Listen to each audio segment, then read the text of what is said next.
Welcome back to The Devil Within, another Season in Hell bonus episode today that admittedly veers into the world of conspiracy theories. Now, that's not something normally that interests me, to be honest.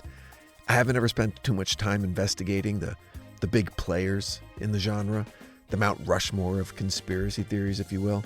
You know, the moon landing, the JFK assassination, Area 51, and the newest entry that quickly topped the charts, 9/11 was an inside job. I mean, I guess I just don't feel like I have to have an opinion on things like that. I'd rather focus my attention elsewhere. That's not to say that I'm blind to the fact that I peddle in a conspiracy genre of sorts. Demonic possession, unexplained events. I get it. Maybe I just like a good ghost story. And I definitely like supposedly, quote, unexplained events. Especially the research part. You never know what's going to come up.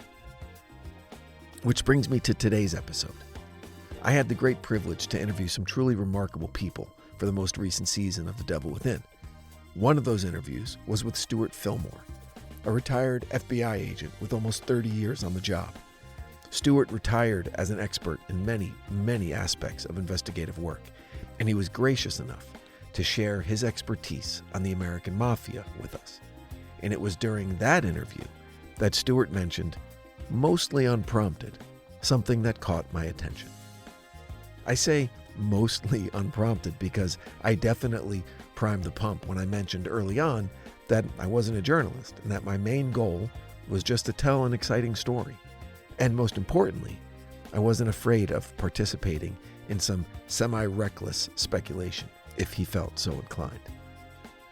I'll share the raw interview clip to illustrate how it went down. So it's been 2 or 3 years ago, maybe a little longer, but I read a book by Tom O'Neill. Golly, what was the name of the book? I forget. Golly, sorry, Tom, I'm forgetting the name of the book. But Chaos. The name of it was Chaos, and it was effectively a deep dive into the Manson case, and that potentially how Manson might have at one point come across the CIA, and that he had been, brainwashed and effectively put in many of the places he was put by the CIA. It sounds ludicrous. It sounds, like just wild. That sounds like MK Ultra. Yes, exactly. Yes, yeah. That Manson at one point had contact with Jolly West, who was the CIA psychiatrist that was involved in MK Ultra. And when I first got into this or started reading the book, I gave it no credibility whatsoever. I thought this just sounds off the wall. But if you read his book, he documents this stuff pretty well and makes for a compelling case, and makes you at least justifies a second look at some of the things that Manson did. And so when we had initially made contact about this podcast, I was thinking along the lines of, was Berkowitz possibly an MK Ultra guy? I couldn't find anything on that. And his background, I'm not sure would have where he would have been in a situation where he would have come in contact with that, other than through this Church of Process thing. Now, Mr. Fillmore is a seasoned investigator with, as mentioned, decades of fieldwork under his belt. He's one of those seen-it-all type of agents. And now he's a podcast host with a great show called Back in Crime that takes listeners inside the crime scene tape of some of the most famous murders and heists in history. It's definitely worth a listen. I'll leave a link in the show notes. All that is to say, he knows a good story when he hears one, or when he tells one. And MK Ultra is one hell of a story. But is there actually a chance that David Berkowitz was a secret subject of this infamous and illegal mind control program orchestrated by the CIA? Let's dive in. In the early years of the Cold War between the United States and the Soviet Union, incredible reports began to trickle into the corridors of the American intelligence community about a weapon of near unlimited power. It was feared that the Soviets had successfully developed a drug that would allow them to completely control the minds of virtually anyone they chose. A subject's transformation would happen in 2 steps. First, their existing psyche would be completely destroyed, erased to the point that no recognizable characteristics of the subject remained. If they happened to run into an acquaintance before reprogramming occurred, the acquaintance would swear they were talking to a completely different person. These early reports were spotty at best, and it was discerned that, through a gruesome journey of trial and error, reprogramming would include vestiges of the subject's earlier personality to allow for successful reintegration into society with as little risk as possible. They wanted them to at least be somewhat recognizable if they ran into someone from their old lives. Initially, the CIA was tasked with evaluating the risk that a program like that, if true, would pose to national security. The assessment was truly terrifying. Such an insidious, covert infiltration of the human mind was essentially impossible to defend against. In fact, there was the distinct possibility that enemies of the state, under the invisible control of a dangerous superpower, had already assumed dangerous positions of influence in our own government. In response, the United States adopted the age-old tactic of dealing with a clear and present danger to the sovereignty of the United States. We completely overreacted. Basically, our position was this: just in case the rumors are true, we're going to throw an obscene amount of resources at our own mind control program and beat those bastards at their own game. Laws and decency and transparency and humanity be damned. Hey, it worked with the Manhattan Project. We were so worried the Nazis were going to beat us to a nuclear weapon that we would end up creating something that no one really wanted, wasn't really needed, and only served to accomplish the technological achievement of us being capable of destroying ourselves. Yay, science as competition for world domination. So, in 1953, the CIA was granted authorization to launch the super-secret program they chose to call MK-Ultra. Yes, it sounds like an Armageddon-inducing MacGuffin in a Bond film, but hey, we've always been great at naming things. If all this wasn't scary enough, get this: the entire program was turned over to one guy. One decision-maker trusted with tremendous resources, a very vague and hazy objective, and absolutely no oversight from anyone. Who could be given such immense power? An elected official who swore an oath to protect America and enforce her laws? No.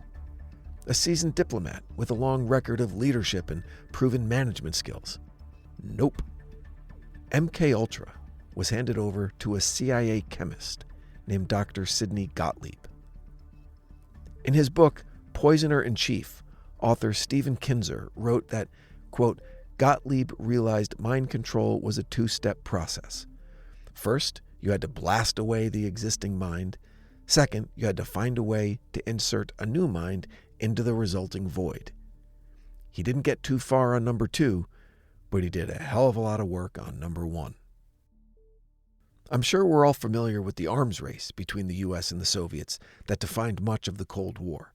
Who could build the most nukes and have the most efficient way of delivering them to the doorstep of the enemy? Within a short period of time, both sides had enough nuclear power to destroy the entire planet many times over with payload delivery systems across land, sea, and air. But there was another quiet race between these two behemoths. The race for the wonder drug that could effectively render conventional warfare obsolete. This was still the early 50s, and the rumors of a psychedelic fungi that grew in the inaccessible jungles of southern Mexico were just that, rumors. But the possibility was enough for a government-funded expedition whose objective was to find an elusive shaman who supposedly knew where these, quote, magic mushrooms grew and how to prepare them for human consumption. In their never-ending search for the miracle weapon, CIA operatives searched here in the remote mountain areas of southern Mexico for what up to then had been considered a myth, magic mushrooms. They used this man, a part-time chemist with the CIA, to dupe this man, a vice president of a bank, and an amateur mycologist or mushroom expert to try to get to the magic mushrooms and turn them into a drug. But it would be the amateur, R. Gordon Wasson and his colleagues, who would win the race and develop the drug psilocybin from the magic mushrooms. We went into the Mazatec area, far from the highways, remote from Mexico City. There we found that rotten bagasse, as it's called, bagasso, covered with mushrooms. These mushrooms I didn't know, had never seen. They were the sacred mushrooms. Wasson would also discover and record the ancient mystical rites of the mushrooms from a local shaman or magical priestess, Maria Sabina. Yeah. Incredibly, the expedition was successful, and the result was the discovery of psilocybin. Once synthesized in a laboratory setting with doses regulated to ensure accurate, repeatable testing, the only thing left was to find test subjects. And right off the bat, the government went and did government-type things. Over and over in my research for this episode, I read and heard the word unwitting. Yeah, they were straight up dosing people who had no idea what the hell was going on. And worse, they went after people who couldn't fight back and wouldn't be believed if they tried to hold anyone responsible. Drifters, prostitutes, drug addicts, people who wouldn't be missed. Expendable Americans. I found an old report from ABC News from 1979. Listen to this guy. Listen to him squirm when confronted with the idea of drugging unknowing test subjects. Did you ever consider what would have happened if any of these substances were given to, say, unwitting people? Oh, I don't remember having considered that specifically. What if you... I trust perhaps you've thought about it. Well, I haven't worried about it. Your question again, what would I have thought had I known that any of these substances would have been given to unwitting persons? You mean a hostile agent of another government? No, I mean think that was probably one of the things they had in mind. I mean testing it out on an American citizen. I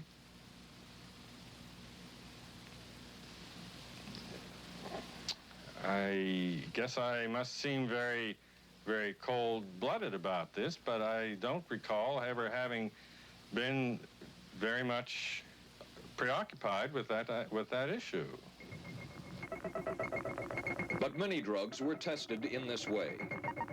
A decision was made at the highest levels of the CIA to do testing on unwitting Americans. As one CIA document says, such testing would be operationally realistic. A former CIA official who worked on these programs describes for the first time how the decision was made. He did not wish to be filmed or recorded. Thus his remarks are read by someone else. I think every last one of us felt sorry to attempt this kind of thing. We knew we were crossing the line. Every decent kid knows he shouldn't steal, but he does it sometimes. We knew damn well we didn't want anyone else to know what we were doing. The decision was made to do testing on unwitting victims. It was decided they should be on the fringes of society because they were most vulnerable.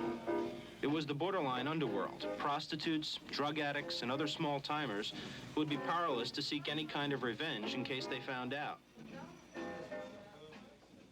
And as their predecessors had... Yeah, totally legit.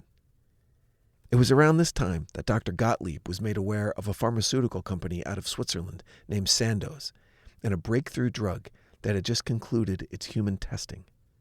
The results were very promising. The drug was called LSD. But it was a discovery here in Basel, Switzerland, at Sandoz Laboratories by Dr. Albert Hofmann that led the intelligence agencies of America to believe that they had found the panacea. Originally synthesized in 1938 and accidentally ingested by its creator, Albert Hofmann, almost a decade later, LSD was the first widely tested psychedelic drug on humans.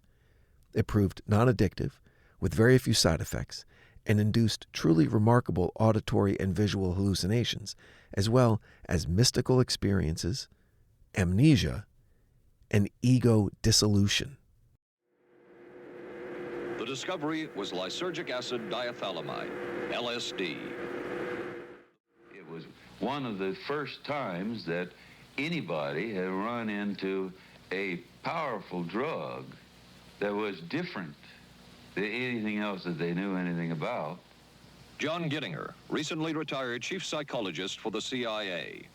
This is the first time Gittinger has been interviewed publicly. We could disable a whole city by putting a very small amount on a water supply. After all of these years of us, those of us who are involved in looking for this secret drug, this was the only thing that began to look for the first time like it might be something like that.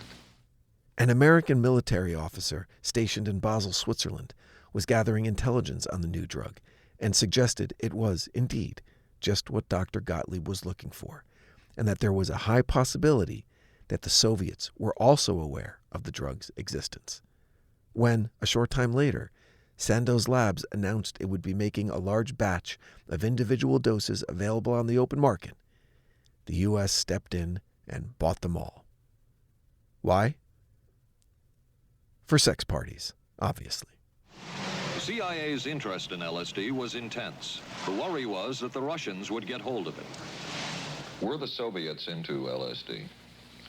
I'm going to have to say I'm sure they were, but if you ask me to prove it, I've never seen any direct proof of it. But at one point, intelligence information received from Switzerland said that Sandoz Laboratories was about to put 100 million doses of LSD on the open market. And it caused enough concern within the agency that the United States was prepared to buy the entire supply. If you remember, Agent Fillmore told us that one of the bedrock operational mandates of the CIA is that they were not supposed to conduct any business within the borders of the United States. They were restricted to intelligence gathering activities on foreign soil only, no exceptions. Well, except for all those times that they did stuff here, like Operation Midnight Climax. Again, pretty cool name. And what was Operation Midnight Climax? Sex parties, where they would spike the drinks of the male participants with LSD, and then a bevy of sex workers on the CIA payroll would engage in all sorts of sexual activity, and then, and this is the whole point of the operation, these women, having been trained in interrogation techniques by the CIA, would see if they could get these men, in the full throes of an LSD trip, to admit their deepest, darkest secrets by way of some post-coital pillow talk. These operations were staggeringly successful, to the point that the people running the show wanted to push the envelope. They wanted to see if these women could get these dosed-up sex fiends to not only spill the beans on the skeletons in their closet, but to see if they would agree to commit varying degrees of criminal activity. Robbery? Yeah. Assault and battery? Sure. Assassination? Probably. As this 1952 CIA memo says, the aim is controlling an individual to the point where he will do our bidding against his will, and even against such fundamental laws of nature as self-preservation. Okay, so things were starting to get out of control, and the people running Operation Midnight Climax started getting careless and reckless. They actually decided to dose one of their own without his knowledge, and things went south in a hurry. The unfortunate man's name was Frank Olson, a scientist for MKUltra. Frank was with his colleagues on a team-building retreat with the rest of MKUltra when he was served a spiked drink. It didn't go well, and later that night, he allegedly committed suicide by jumping out the window of his hotel room in New York City. The brilliant YouTube channel, The Y-Files, did a fantastic episode about the Frank Olson incident that you should definitely check out. Again, I'll leave the link in the show notes. This episode is brought to you by BetterHelp. A lot of people these days are charging into the new year, full of confidence and passion and big ideas and gym memberships and diet plans. And maybe that's you. And it's okay if it's not you, because a lot of us are still searching for that better version of ourselves. The new year can be a difficult time. As I've said many times over the past few seasons of this show, I've been in therapy on and off for my entire adult life. And one of the main things I've learned is that massive change happens in small steps. Maybe ditch the extreme resolutions and take a small step towards a better you. BetterHelp offers online therapy. After they learn a little bit about you, you'll get matched with a licensed therapist for sessions that fit your schedule. BetterHelp is flexible, convenient, and if you're not happy with the therapist you're paired with, you can switch for no additional charge. Celebrate the progress you've already made. Visit BetterHelp.com/devilwithin today to get 10% off your first month. That's BetterHelp, HELP.com/devilwithin. But for 20 plus years, the program would continue its quixotic search for the ultimate weapon, and its dutiful knight-errant, Sidney Gottlieb, was given carte blanche. A seemingly bottomless budget, a license to kill, and tons of acid. And when I say he had a license to kill, I'm kind of not kidding. In an interview about his Poisoner-in-Chief book, again, author Stephen Kinzer stated, quote, "This guy, Dr. Gottlieb, had a license to kill. He was allowed to requisition human subjects across the United States and around the world and subject them to any kind of abuse that he wanted, even up to the level of it being fatal. Yet nobody looked over his shoulder." Yeah, let me repeat that. He was allowed to requisition human subjects. Like a warehouse clerk requisitioning toilet paper, Gottlieb was fed an endless string of humans for his experiments. And there was no one looking over his shoulder, no one to stop him from pushing things too far in his attempts to find the chemical means of shattering the human ego. Not even when it resulted in the death of a number of his subjects. Then things got really dark. But before we go there, I wanted to share some delicious irony that occurred in the vast and nearly unregulated LSD experiments carried out across the United States in the late 50s and early 60s. So, Dr. Gottlieb arranged for the U.S. government to acquire the global supply of LSD to the tune of $250,000 to Sandoz Labs in Switzerland. Now he just needed a way to distribute the doses while gathering the data he needed to gauge the potential mind control efficacy of LSD. How did he do that? He lied.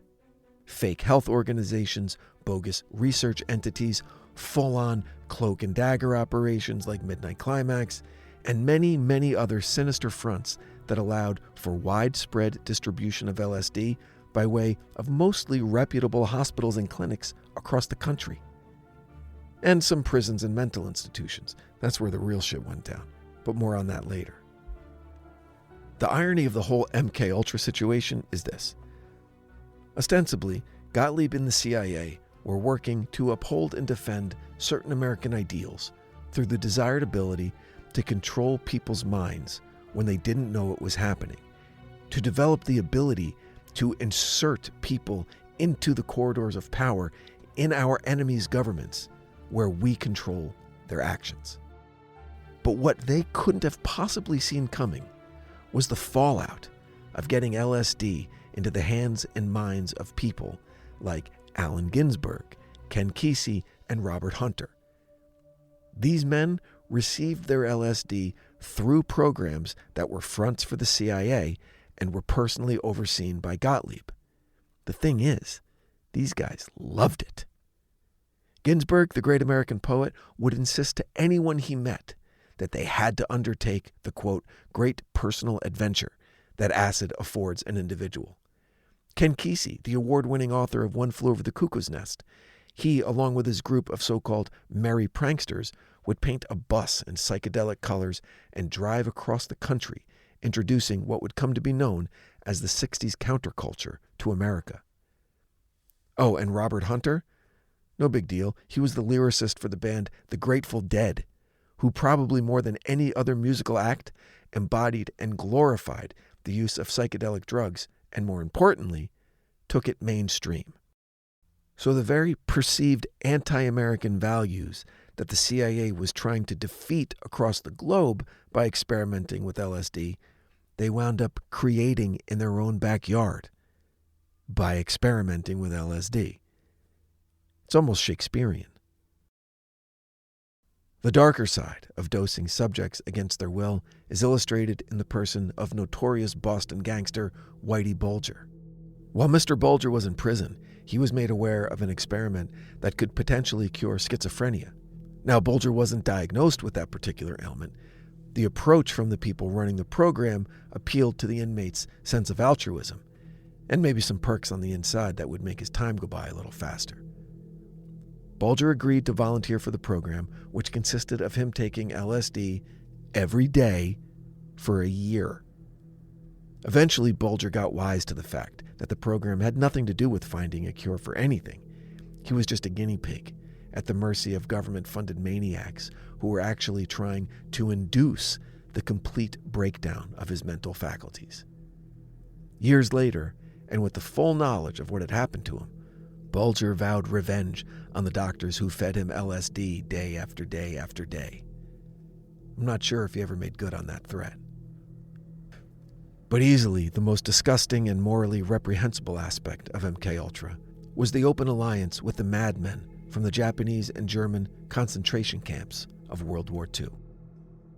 The CIA actually hired Japanese and Nazi doctors who had extensive experience with torture techniques and the application of drugs to enhance interrogation practices. They hired them to train their own guys. Gottlieb then oversaw the creation of detention centers across Europe and East Asia, primarily in territories under the control of the U.S. government, so, they could do whatever the hell they wanted. Then it was just a matter of recruiting subjects, or kidnapping them, shanghaiing them, as it were.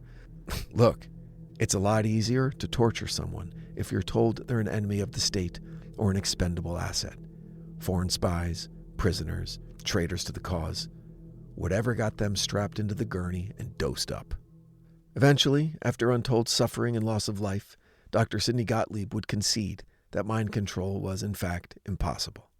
The election of Richard Nixon and his eventual dismissal of CIA Director Richard Helms in 1973 would spell the end of Gottlieb's secret world of MKUltra.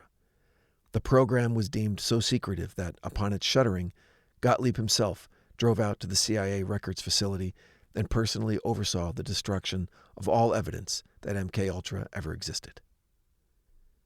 But apparently he missed a few documents. Some years back, a Freedom of Information Act request turned up some interesting facts. I'll read a bit from it now. Project MKUltra was the code name for a covert CIA mind control and chemical interrogation research program, run by the Office of Scientific Intelligence, the OSI. This official U.S. government program began in the early 1950s, continuing at least through the late 1960s, and it supposedly used United States citizens as unwitting test subjects. Published evidence indicates that Project MKUltra involved the surreptitious use of many types of drugs, as well as other methods, to manipulate individual mental states and to alter brain function. Project MKUltra was first brought to wide public attention in 1975 by the U.S. Congress through investigations by the Church Committee and by a presidential commission known as the Rockefeller Commission. Investigative reports were hampered by the fact that the CIA director, Richard Helms, ordered all MKUltra files destroyed in 1973. The Church Committee and Rockefeller Commission investigations relied on the sworn testimony of direct participants and on the relatively small number of documents that survived Helms's destruction order. Although the CIA insists that MKUltra-type experiments have been abandoned, 14-year CIA veteran Victor Marchetti has stated in various interviews that the CIA routinely conducts disinformation campaigns and that CIA mind control research continued. In a 1977 interview, Marchetti specifically called the CIA claim that MKUltra was abandoned a cover story.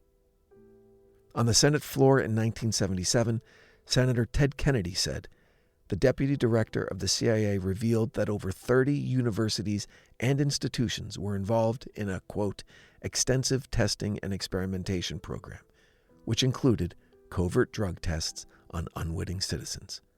At all social levels, high and low, American citizens and foreigners. Several of these tests involved the administration of LSD to, quote, unwitting subjects in social situations. At least one death, that of Dr. Frank Olson, resulted from these activities. The agency itself acknowledged that these tests made little scientific sense. The agents doing the monitoring were not qualified scientific observers." So what does that all mean? Well, it means that MKUltra did not shut down in 1963 as the CIA would have us believe, and it might also give credence to what Agent Fillmore told me next. And so there's just no doubt that that's out there. And the CIA over the years has done some pretty wacky things that would actually be downright illegal. So it's not too far of a stretch that if Berkowitz, had all these, he's in the Army, he's in this Church of Process, he's on LSD, he's been arrested, he's in the military. All those things put him in a position where he could have been a part of some kind of experiment that he might not have even known he was a part of. I mean, think about it. Berkowitz left for Korea a relatively normal guy. No past history of hearing voices. He was a proud Jewish man, no extreme violent tendencies. Then what? He goes to a foreign country as a member of the American military. He's exposed to LSD. He suddenly converts to a new religion that demands extreme views on morality. He comes home and no one from his old life recognizes him. In fact, several were quoted as saying that he was a different person. Then, almost overnight, he becomes a serial killer prowling the city, night after night, methodically searching for victims at the command of a 6,000-year-old demon that communicates with him through an awesome black lab. If MKUltra was still up and running in the mid-'70s, Berkowitz just may have been one of those failed experiments. And to wrap this up, if you get a chance, check out some of Berkowitz's more recent jailhouse interviews online. Granted, he's a mass murderer who deserves to rot in jail. But on the surface, he seems like a very normal dude. For a second, just look at this from the angle that he was indeed an MKUltra subject. And he became aware of it after the fact. Years in jail would allow, perhaps, for some version of the man he used to be to return, for some healing to happen. It appeared Whitey Bulger got better after a year of daily doses of LSD. But it would also explain Berkowitz's utter reluctance to return to society, his complete refusal of parole. Maybe he felt safe in jail, away from the shadowy figures seeking to control him once again. Probably not, but interesting to think about. Thanks for listening to The Devil Within. I hope you enjoyed the episode. You can find The Devil Within on Instagram, YouTube, Facebook, and TikTok at The Devil Within Pod, or you can listen wherever you get your podcasts. Thanks again, and we'll see you next time. The Devil Within, A Season in Hell, is a Cloud 10 Media production, recorded live at Bel Air Studios in Los Angeles, California. Written and produced by Brandon Morgan. Executive produced by Sim Sarna. Our post-production supervisor is Bruce Whitkin, who also provided original music for this episode. For The Devil Within, I'm your host, Brandon Morgan.